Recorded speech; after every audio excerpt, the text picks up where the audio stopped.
Hi friends, welcome to my channel.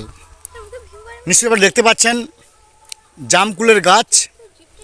এই জামকুল থেকে একটি হোমিওপ্যাথিক ওষুধ তৈরি হয়, যার নাম হচ্ছে সিজিজিয়াম জাম্বোল্ডিয়াম, অর্থাৎ সুগারের জম।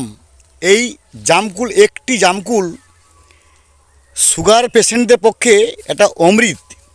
হ্যাঁ, ঠিক শুনেছেন, অমৃত যেমন এই জামকুল তেমন। যদি জামকুল প্রত্যেক দিন কেউ 2 বা 3টে করে খেতে পারে, তার সুগার আর জীবনে হবে না। এই দেখুন, এখন আমরা হাট নিশ্চয়ই দেখতে পাচ্ছেন। এই দেখুন, হাত পেয়ে গেছে এই জামকুল। সাইজ একটু ছোটো হলে কি হবে, একবারে মোক্ষম ওষুধের মতো। জামকুল খেলে যেমন সুগার কন্ট্রোল হয়,